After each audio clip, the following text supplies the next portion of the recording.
এখন যে ছবিটাকে নিয়ে কথা বলতে চলে এসেছি সেই ছবিটাকে নিয়ে সারা জায়গায় পুরো শোরগোল শুরু হয়ে গেছে এবং অবশ্যই আমি দেখে এলাম অমলা সিনেমা হলে হিন্দি ডাবড ভার্সনে হিট 3 চলে এসছে। হাই এভরিওয়ান, আমি রূপম, চলে এলাম নতুন ভিডিও নিয়ে। বন্ধুরা, মানে আমি সত্যি কল্পনাও করতে পারিনি এই লেভেলে যাবে এবং ইন্ডিয়ান ফিল্ম হিস্ট্রিতে বা ইন্ডিয়ান সব থেকে এই কপ ইউনিভার্সের মধ্যে যে কটা সিনেমা রয়েছে, আই থিঙ্ক বেস্ট ফ্র্যাঞ্চাইজি হতে চলেছে হিট। হিট 1 যারা দেখোনি অবশ্যই দেখো, হিট 2 যারা দেখোনি তারা অবশ্যই দেখো, তারপরে কিন্তু হিট 3টা দেখতে যাও। এবং হিট 2 কিন্তু নানি প্রডিউস করেছিল। হিট 2 এর একেবারে শেষ থেকে কিন্তু অর্জুন সরকারের, মানে অর্জুন সরকার যে ক্যারেক্টারটার নাম নানির, তার ইন্ট্রোডাকশন অলরেডি কিছুটা হলেও দেখিয়ে দিয়েছিল। ওই বিয়ের সিনটা যখন আদি বিশেষ বিয়ে করছে সেখান থেকে কিন্তু অর্জুন সরকারের মেন একটুখানি জাস্ট ঝলক রিভিল আউট করে দেওয়া হয়েছিল এবং তখনই বলা যে থার্ড কেস। এছাড়া বেরিয়েছিল 2022 সালের একেবারে শেষের দিকে। এবার এই বছর গতকালকে অলরেডি বেরিয়ে গেছে হিট 3। ভাই, ট্রেলার দেখে এইটাই সবাই বলছিল, মানে এটাই আমরা বুঝতে পারছিলাম যে এখানে নানির ক্যারেক্টারটার মধ্যে কিছু একটা রয়েছে। কারণ ডিরেক্টর শৈলেশ কোলানু, যে এর আগেও দুটো সিনেমা মানে দুটো ফ্র্যাঞ্চাইজি ডিরেক্ট করেছে, সে না বারবার ইঙ্গিত দিচ্ছে এই ক্যারেক্টারটার মধ্যে ব্রুটালিটি রয়েছে, এই ক্যারেক্টারের মধ্যে একটা র ব্যাপার রয়েছে, এই ক্যারেক্টারটার মধ্যে একটা সাইকোপ্যাথ ব্যাপার রয়েছে। ইভেন সিনেমাটার মধ্যেও এই জিনিসপত্রগুলোকে কিন্তু বেশি হাইলাইট করা হয়েছে প্রথম থেকে। ফার্স্ট হাফে তোমাকে, মানে তুমি যখন ফার্স্ট হাফটা দেখবে তখন তোমাকে এটাই ফিল করানোর চেষ্টা করবে ডিরেক্টর যে ভাই নানির ক্যারেক্টারটার মধ্যে কিছু রয়েছে, নানির ক্যারেক্টারটা অ্যাকচুয়ালি সাইকোপ্যাথ একটা ক্যারেক্টার, মানে পুলিশ অফিসার, সে এই সমস্ত কাজকর্ম করছে। ভাই এটা তো মানে বিশ্বাস করা যায় না, কিন্তু ওইখানেই তো মেন টুইস্ট। এটা নিশ্চয়ই তোমরা বুঝতে পেরেছো যারা নানির ভক্তরা রয়েছে। ভাই এই মানে লোকটা, হিরোটাকে দেখলে কোথাও কি মনে হয় ভাই কি করছে। মানে যখন তার এমনি নর্মাল ইন্টারভিউগুলো দেখি, সুরাজ কুমারের সঙ্গে রিসেন্টলি তার একটা ইন্টারভিউ দেখলাম, এত সোজা এত সাদা মাথা একটা লোক, মানে দেখলে বিশ্বাস হবে না। ইন্টারভিউটা সবাই দেখো সুরাজ কুমারের চ্যানেলে, একদম মানে কি বলবো, বন্ধুর মতো, ফ্রেন্ডশিপ মানে ফ্রেন্ডের মতো ওদেরকে ইন্টারভিউ দিচ্ছে, এতটা ফ্র্যাঙ্কলি, এতটা মানে ফ্রেন্ডলি। মানে আমি সত্যি ভাবতে পারি না এই লোকটাই এই লেভেলের অভিনয় করছে। আমি নানি রিসেন্টলি সবকটা সিনেমাই ফলো করছি, দশরাটা আমার দেখা হয়নি সত্যি কথা বলতে। এর আগে যেটা বেরোলো সারিপোদা সানিবারাম, ওই কাজটা ফ্যাবুলাস একটা কাজ আর জে সুরিয়ার সঙ্গে, ঠিক আছে, এস জে সুরিয়ার সঙ্গে সিনেমাটা করেছিল, ফ্যাবুলাস একটা সিনেমা হয়েছে। নানি এখন পুরোপুরি একটা মাস জনরার মধ্যে সত্যি কথা বলতে শিফট হয়ে গেছে, পরপর মাস সিনেমা করছে, আবার হাই নান্নার মতো সিনেমা করছে, ভাবো তো এই হিরোর মধ্যে সত্যি সেই ব্যাপারটা রয়েছে ভাই। এবং যখন সিগারেট টানছে সেই সোয়াগটা ভাই আলাদাই লাগছে। যাই হোক, এখানে যে গল্পটা ছোট্ট করে বলি, হিট 3 এর গল্পটা, এখানে একটা সিরিয়াল কিলিং দেখানো হচ্ছে, ঠিক আছে, এবং সিরিয়াল কিলিংটাকে ইনভেস্টিগেট করছে নানি, এবং আবার এটাও দেখানো হচ্ছে কোটা মানে ওইটার সঙ্গে কোথাও কি জড়িত নানির ক্যারেক্টারটাই। কিন্তু আলটিমেট টুইস্ট তো ওইখান থেকেই শুরু হয় যখন ইন্টারভেল পয়েন্টটা আসে বা তার আগের মুহূর্ত পর্যন্ত। ওখান থেকে মেন গল্পের জিনিসটা শুরু হয়, প্লটটা শুরু হয় এবং যেরকম ভাবে চলতে থাকে আর ক্লাইম্যাক্স পর্যন্ত তোমরা যা দেখতে পেতে চলেছো ভাই, সব সিটি হাততালি মারতে বাধ্য। এবং হিট 2 যারা দেখোনি অবশ্যই দেখো, কারণ হিট 2 এর সঙ্গে কিন্তু সোজাসুজি কানেকশন রয়েছে। হিট 1 দেখলেও হবে, না দেখলেও হবে, তুমি হিট 1 2 না দেখেও হিট 3 দেখতে পারো, গল্পের কোনো কানেকশন নেই, কিন্তু যেহেতু এটা একটা ফ্র্যাঞ্চাইজি, ক্যারেক্টারগুলো কিন্তু সূত্রপাত এখানে দেখতে পারো। মানে হিট 2 এর একটা ক্যারেক্টার আছে, সে এখানে থাকবে একেবারে ক্লাইম্যাক্স, কে থাকবে আমি স্পয়লার দিতে চাই না।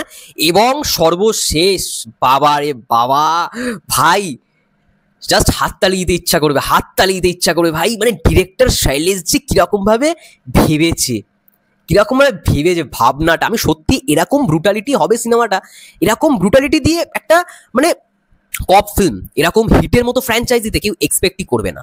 তো অনেকে দেখছি মার্কোর সঙ্গে তুলনা করছে, আমার মনে হয় না মার্কো অবশ্যই ব্রুটালিটির মধ্যে, ভায়োলেন্সের মধ্যে 1 নম্বর সিনেমা, মার্কো লেভেলের নয়, কিন্তু মার্কোর সঙ্গে একটা টেক্কা দেওয়ার মধ্যে একটা সিনেমা হয়েছে ভায়োলেন্সের দিক থেকে। মার্কোর মধ্যে কি ছিল, প্রত্যেকটা ক্যারেক্টারের মধ্যে একটা র ব্যাপার ভায়োলেন্সের ছিল, কিন্তু এইখানে নানি যেই সমস্ত অ্যাকশনগুলো করেছে, যেই শটগুলো, ইনসেপশন শট থেকে শুরু করে অনেক শট রয়েছে, ওগুলো দেখার মতো। যত বিগ স্ক্রিন বা মাল্টিপ্লেক্সে সিনেমাটা তুমি ভালো কোয়ালিটির সঙ্গে দেখবে না, বেশি এনজয় করতে পারবে। এক একটা দৃশ্য, যেই অ্যাকশন মোমেন্টগুলো আছে, হাত কেটে দিচ্ছে, গলা মারছে, ওই দৃশ্যগুলো জাস্ট মানে গায়ে কাঁটা দিয়ে উঠবে, এমন কিছু দৃশ্য রয়েছে। মানে এক্সপিরিয়েন্স যদি করতে চাও ভালো রকমভাবে, আমি অবশ্যই বলে মাল্টিপ্লেক্সে গিয়ে দেখো, ভালো রকমভাবে এক্সপিরিয়েন্স করতে পারো। আমি দেখলাম যে আরডিবিতে, সল্টলেক সেক্টর 5 আরডিবিতে শো দিয়েছে, সেখানে তোমরা গিয়ে দেখতে পারো। আমি তো সিঙ্গেল স্ক্রিনে দেখেছি, সেই রকম কোয়ালিটি, মানে পিকচার কোয়ালিটি বুঝতেই পারছো কেমন। আর ব্যারাকপুরের অমলা তো ওরে বাবা, যাই হোক, যারা গেছে তারাই জানে। কিন্তু সত্যি কথা বলছি বস, এই ছবিটা ভাই সেরা। আমি এরকমই এক্সপেক্ট করি নানি এই লেভেলের অ্যাক্টিং দেবে।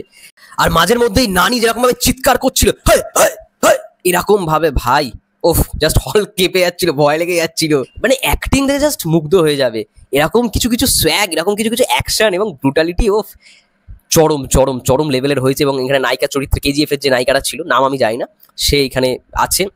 এবং যে ভিলেনটা, এখানে যে ভিলেনটা ক্লাইম্যাক্সে তার চমক রয়েছে, এবং তার আগে পর্যন্ত একটা ভিলেনকে দেখানো হয়েছে, সেই ভিলেনটাকেও মানে দেখে তোমার মনে হবে আর একটু ভালো করা হয়তো সেই ভিলেনের ক্যারেক্টারটাকে, কোথাও কি রাগটা জন্মায়নি সেই ভিলেনের প্রতিটা।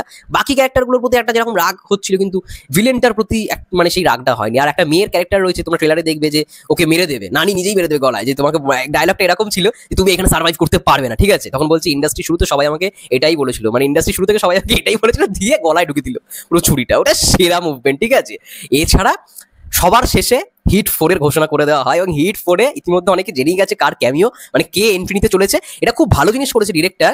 এটা অনেকদিন আগেও আমি একটা আপডেটে বলেছিলাম যে হিটের ফ্র্যাঞ্চাইজির মধ্যে প্রত্যেকটা পার্টে নতুন নতুন একটা মুখ থাকবে এবং 7 নম্বর যেই পার্টটা থাকতে চলেছে, মানে টোটাল 7টা পার্ট হবে হিটের, ইয়েস টোটাল 7খানা ফ্র্যাঞ্চাইজি, 7 নম্বর যেই পার্টটা সেখানে প্রত্যেকে থাকবে, প্রত্যেকে। যেমনটা ফার্স্ট যে নায়ক ছিল সে, সেকেন্ডে যে আদি বিশেষ, থার্ডে নানি, ফোর্থে যে ঢুকলো, স্পয়লার এখন দিচ্ছি না, যারা যারা দেখেনি তারা দেখুক, এবং ফিফথ সিক্সথ যখন হবে, 4th 5th 6th যখন হবে, সেগুলো সমস্ত কিছু মিলিয়ে 7 এ আরেকজন ঢুকবে, আরেকজন ঢোকার পর প্রত্যেকে মানে পুরো 6 জন একটা সিনেমায়, 7 নম্বর সিনেমায় পুরো 6 জন প্লাস 1 টোটাল 7 জন থাকবে হিট 7th কেসে, ঠিক আছে। এরকম ভাবে কিন্তু মেকার্স প্ল্যান করেছে, দেখা যাক সেটা কতটা মানে সফল হয়। কিন্তু ভাই থার্ড পার্ট দ্যাট মানে আমি জাস্ট ছিটকে গেছি, মানে এরকমটা আমি আশা করিনি, এরকম ব্রুটালিটি একটা কপ ফিল্মে, just unexpected brilliant performance by Nani, এবং এর জন্যই তাকে ন্যাচারাল স্টার বলা হয়। সত্যি কথা বলি, যত তার সিনেমাগুলো দেখছি না ভালো লাগা, মানে ভালো লাগা তৈরি, যদিও বা আগে দেখেছি তার সিনেমা, মানে এখন যতগুলো দেখছি একটা মাস ফর্মে সে কোথাও গিয়ে সিনেমাগুলো করছে, তো মাস ফিল্মই বেশি করছে। ইভেন একটা সিনেমা আছে এই সারিপোতা শনিবারের মানে ডিরেক্টরে, আর একটা সিনেমা রয়েছে নেটফ্লিক্স, তোমরা দেখতে পারো, হিন্দি ডাব ভার্সনে অ্যাভেলেবেল রয়েছে। সিনেমাটা একটা হিন্দু ছেলে, মানে নানির যে ক্যারেক্টারটা হিন্দু একটা ছেলে এবং মেয়েটা হচ্ছে খ্রিস্টান, ওদের বিয়ে নিয়ে একটা সিনেমা, ঠিক আছে। বাড়ি থেকে কি করে ম্যানেজ করছে, কি নামটা খুব বড় একটা নাম, তো দেখো ওই সিনেমাটা খুব ভালো একটা সিনেমা, আমার তো হেভি লেগেছিল। যাই হোক, এটা ছিল মোটমাট আমার পক্ষ থেকে হিট 3 এর review. Hit the third case ভাই ফাটিয়ে দিয়েছে, এটার কোনো মানে নেগেটিভ দিক আমার সত্যি কথা বলছি মনে হয়নি। যেরকম ভিএফএক্স এর কাজ, যেরকম সিজিআই এর কাজ হয়েছে, ক্যামেরার শটগুলো মানে বিশেষ করে ক্লাইম্যাক্স অনেক মানে শট দেখার মতো রয়েছে, সেগুলো এনজয় করবে, ফুল মাস একটা মুভি হয়েছে সোজা কথা বলতে। যাই হোক, এটা ছিল মোটমাট আমার রিভিউ। যারা হিট 3 দেখে নিয়েছো অবশ্যই কমেন্ট করে জানো তোমাদের কেমন লাগলো, এবং ততক্ষণে সে ভালো থেকো, সুস্থ থেকো, টেক কেয়ার।